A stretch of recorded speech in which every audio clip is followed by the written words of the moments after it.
Kỹ đây. Rồi, hello mọi người. Hiện tại thì tem của mình đang chuẩn bị lên đồi nha mọi người, lên rừng. Chuẩn bị đi ăn một trái rất là ngon. Đó là trái me rừng. Đây, ớt đây mọi người. Quay cho mọi người xem đây, cận cảnh ớt rất là nhiều luôn. Vì ăn cái trái này là phải có ớt mới ngon.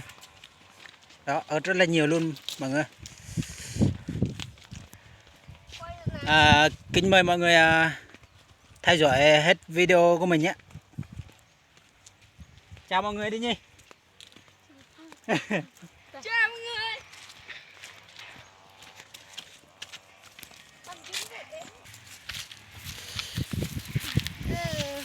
Hello mọi người. Tụi mình đã đi nợ chặng đường rồi. Gần tới nơi rồi nha mọi người.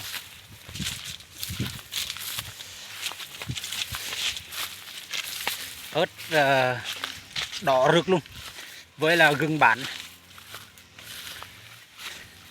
Chấm với trái me rừng thì đúng bài luôn. Đi ăn chung. Đây, đi với mấy thanh niên sức trẻ trâu đây.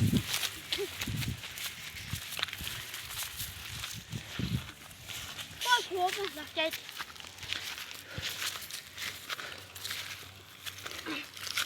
Kính thể giới thiệu luôn với mọi người đồi cà phê mít rất là đẹp nha mọi người.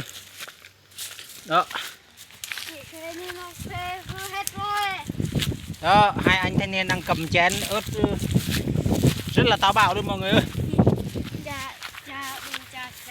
Ăn xong là đảm bảo là đi ngoài luôn. Đi bón phân luôn. Đó, cảnh rất là đẹp luôn mọi người ơi.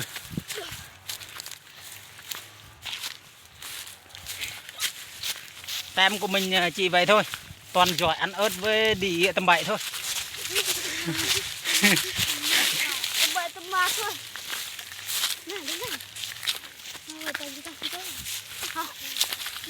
Cái sao lần sát này. Chọn.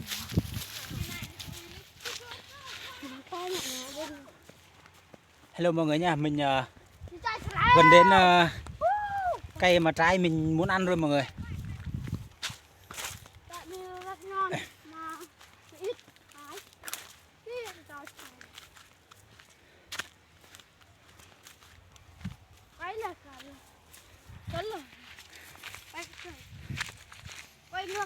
Xin kính giới thiệu với mọi người, đây là cây trái me rừng.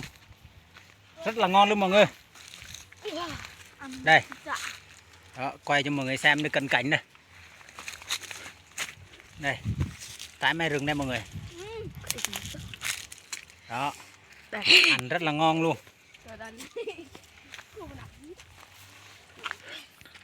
Đó, có một anh khỉ vàng đang lên hái. Đó là khỉ vàng hoàng. Hái đi Hoàng ơi. Hái khoảng cỡ một nhánh, hai nhánh là dư ăn rồi.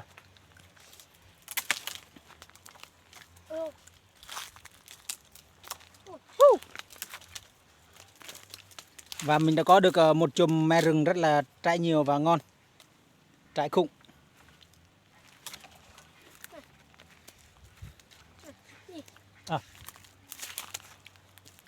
Đây, thêm một bài gần phải. Chà bên ốc này kìa. Giờ bên này.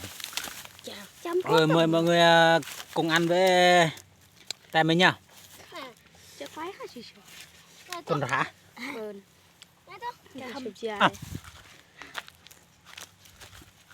Đó. Mời mọi người nha. Đây, trái me rừng đây. Bên hồng này là Ram Vân. Mọi người. Chăm với ớt cho mọi người. Ăn rất là ngon luôn.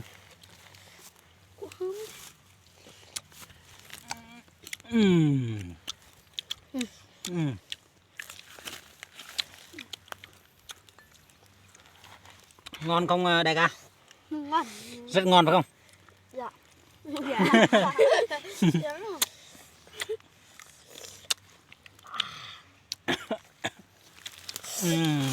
Nó ăn không? Nghe không?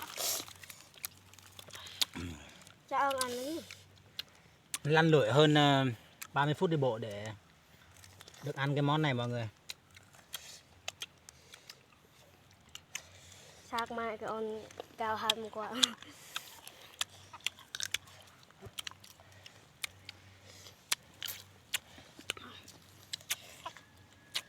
Ăn tăng một chút mà nhiều.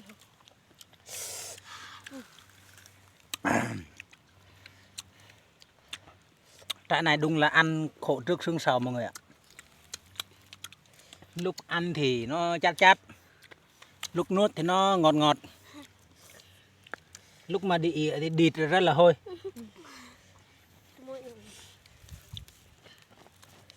Lúc đi ăn xong sẵn bây 5 phút bây sao phột tao bật phốt gói 20 triệu.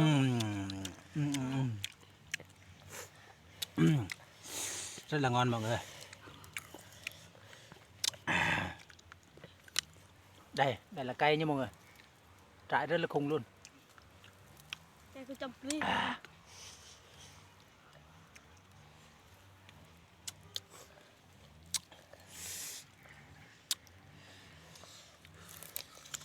Đây là món ăn vặt lúc nghỉ trưa.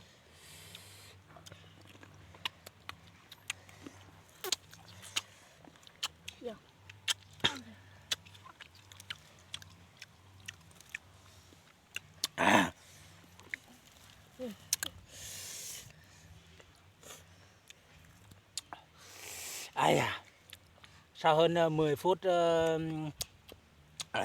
chiến đấu thì ai nấy cùng đỏ mặt hết rồi. Rất đừng đỡ. Chưa là gì phải không? Chưa là gì đối với anh.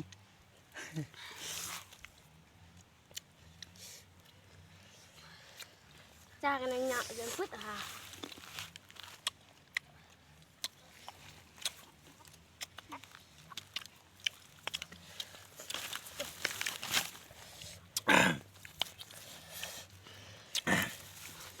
Đây mọi người.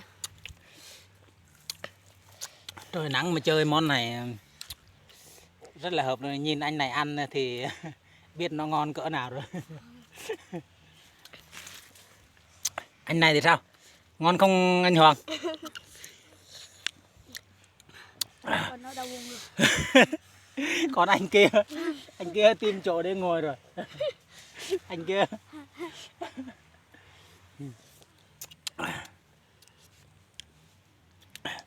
Chào mọi người nha, video của mình kết thúc tại đây.